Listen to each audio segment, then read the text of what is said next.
there, my name is Megan and welcome to my channel, or welcome back. Today I'm going to be doing a book haul for you guys. I have 10 books that I've acquired recently, which is actually more than I have acquired in a long time. And I'm actually really excited to share what I've got with you guys because it's kind of a mixed bag. But before we go ahead and get on into the books, if you're not already subscribed to my channel, please go ahead and hit that subscribe button, as well as the little bell icon so you can be notified every time I post new bookish content. I post new videos every Monday, Thursday, and Saturday, and sometimes other days throughout the week. Also, don't forget to check down the description box below for links to my Patreon, where I do book giveaways for my patrons, as well as my Amazon shop, where I list all of the books that I discuss on my channel that I really enjoy. The first book is Crossed by Emily McIntyre. I just started reading this author a couple of months ago. I have read Hooked and Scarred by her, and I do have reviews for both of those books, so I will link them up in the cards for y'all. But she is a dark romance author, and this series is her Never After series, and she writes dark romances inspired by fairy tales, but they're not direct fairy tale retellings at all. And Crossed is her newest book, and it is a retelling of The Hunchback of Notre Dame. In this book, we're following a holy man named Cedric, and he grew up in the streets of Paris, and he sounds kind of like a priest or a monk to me. It doesn't actually say, but he ends up taking a position in this small town in Vermont in the northeast of the United States. And Cedric actually has a secret. So he has this sickness, or at least he calls it a sickness, but he can actually feel and detect evil in others. And then we follow Amaya, and Amaya is busy during the daytime taking care of her sick brother, but at nighttime she transforms into Esmeralda and she dances for people for a living. When Father Cade lays eyes on Esmeralda, he believes that she is using witchcraft to bewitch him because he is utterly infatuated with her. Not knowing what else to do, Cade decides to basically end Esmeralda's life, but there's actually more going on regarding his feelings surrounding her and this so-called sickness that he declares that he has. I'm sure that I'll enjoy Crossed because I enjoyed the other two books that I've read by her, and I'm excited to get to this one. Next we have Blood of Empire by Brian McKellen. This is the third book in his Powder Mage spin-off trilogy, and I can never remember the name of it. Gods of Blood and Powder is the name of the trilogy, and I have the first two books. I have not read them yet, but I enjoyed the Powder Mage trilogy. I do have a video on why you should read the Powder Mage trilogy, so I'll link that up in the cards. And like I said, I had the first two books, and I found this at Dollar Tree for $1.25.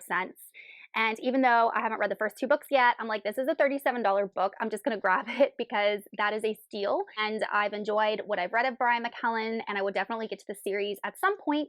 So I'm just happy to have the completed trilogy in my collection.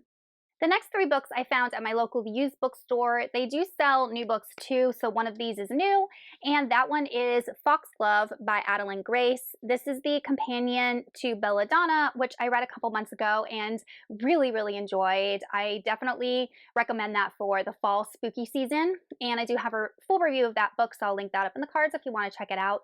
This was the first Adeline Grace book I've read, and I definitely would obviously consider reading more of her work.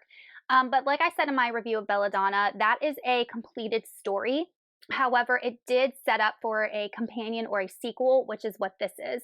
So you don't have to read Foxglove. Like, it's not a continuation of the original story. But if you're not familiar with what the series is about, it follows Signa, who has the ability to defeat death. And she can ingest poison and not die. And she also has the ability to see spirits and interact with death. So at the end of book one, a character was killed. I can't say who because it would be a spoiler. So this book is following up on her solving that mystery on who killed this person. So she basically solves murder mysteries and uses her abilities to help her. So I absolutely love the covers of these books, as well as the end pages. Belladonna has really beautiful end pages too, and then the front covers too. So they are both first editions, so I'm really glad and happy that they matched because I just think that they're really pretty, and I'm super excited to have this and just continue the story with Signa and her family members at this old Thorn Grove Manor with the character of Death.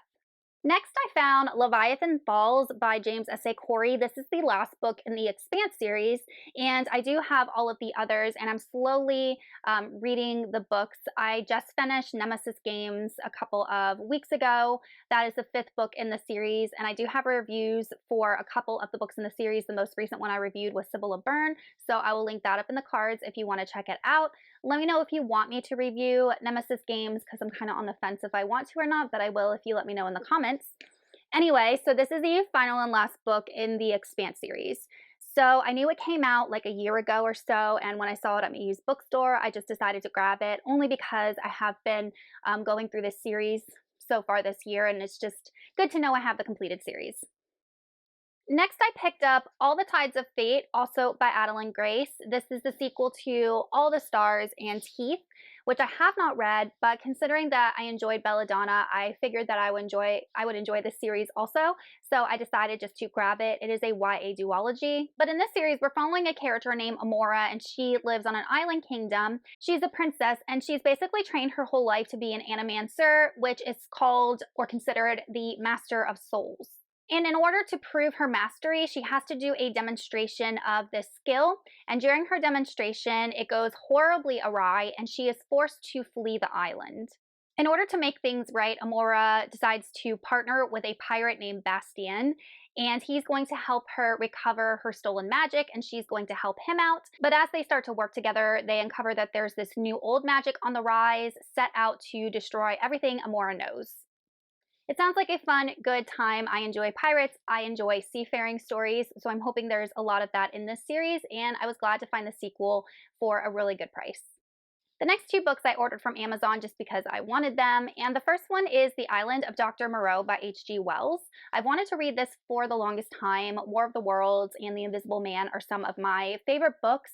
I do have a full review of The Invisible Man, not War of the Worlds. I probably should reread it and do that, but I'll link that up in the cards if you're interested in checking it out. So this is one of his works that I haven't read. So I really don't know what this book is about. I think it has to do something with a man that's experimenting with like crossbreeding, but it's humans with either plants or humans with animals or something along those lines. And it's just weird and creepy and disturbing, which is like right up my alley. So I decided to just order it off Amazon. And it's kind of a weird looking book because it has no synopsis on the back. And I was like, okay, well, like, where's it coming from? And it's called Jungle Land Publishing. So I don't know like how they got the rights to publish this book, but it's kind of different looking. Next, I have Starling House by Alix E. Harrow. This is my first foray into her work. I am currently reading this. I'm only on page 8, so I just started. But the reason I picked this up is because the premise sounds really cool, and it sounds very, very October-y and Halloween-y, which is what I was looking for. I do have the 10,000 Doors of January by her up on my shelf, but it's not read. It's still on my TBR. So hopefully that she's an author that I really connect with. But in this book, we're following a character named Opal, and she lives in Eden, Kentucky, which is just one of those towns that is dying. Used to be a mining town, but there's nothing there anymore. And she stays for her brother. Her brother has had all these prospects, for colleges, and she wants him just to get out of Eden. And when Opal was little, she was obsessed with this book called The Underland. And the author of The Underland lived in Eden in this house called Starling House. So she only published that one book, then she died. And there's only one heir to this house named Arthur. And an opportunity becomes available that has to do with Starling House and Arthur and this book that will help Opal get money to send her brother to college. So she takes up this offer because she's really curious about the Underland. She's really curious about this house. And we basically find out that it's a haunted house and there's a lot of evil going on in this house. And Opal and Arthur, the heir, have to figure out how to defeat it. That's all I know. I don't know if this is like a portal fantasy because there is that element of the Underland. Anyway, I'm super excited to read this. It's actually a little bit shorter than I thought it was going to be, so hopefully I'll be able to finish this week and get a review up for you guys before Halloween, and I'm just excited to have it in my collection. Next, I have two books that my good friend Andre sent me just as a gift, and thank you so much, Andre. You are the absolute sweetest. The first one he sent me was Furysong. This is the third book in the, I guess it's called the Fireborn trilogy by Rosaria Munda. I've not started this yet, but now I have the entire trilogy in my possession, so I can just binge it. But this is a YA Dragon Rider type story, and I've heard absolutely great things about it. All I know is it's following two characters, and both have become dragon riders, which is this really like well-respected position in the society. And with war on the horizon, the two of them have to, take up the mantle, do what they have to do. There's a lot of politics, a lot of relational stuff that goes into the story, and that's really all I know about it. But like I said, I've heard good things. I like a good dragon story, so I'm really excited to have it. Next, I have the Stardust Thief by Chelsea Abdullah. This is a book that has been on my radar for a while. As far as I know, it is an Aladdin retelling, which is a lot of fun. I do like a good desert fantasy story. In fact, I have a whole video where I went through some recommendations of desert fantasies, so I'll link that up in the cards for you guys, as well as Middle Eastern inspired, fairy tale inspired stories. They're just a lot of fun. But in this story, we are following Nazari, and Nazari is a criminal who hunts and sells illegal magic with the help of her jinn. And one day she saves inadvertently the life of this cowardly prince, and she is blackmailed by the Sultan to hunt this forbidden lamp for him. With no choice but to obey or be executed, Nazari has to travel with the Sultan's oldest son and his 40 thieves in order to retrieve the artifact. So I definitely see the inspiration from Aladdin in the story, and I'm really excited to have it. Next, we have a nonfiction book that was sent to me by Macmillan Publishers. So thank you, Macmillan, for sending this book for me to read and review. And this is Take the Lead by Sasha DeJulian, I guess is how you say her name.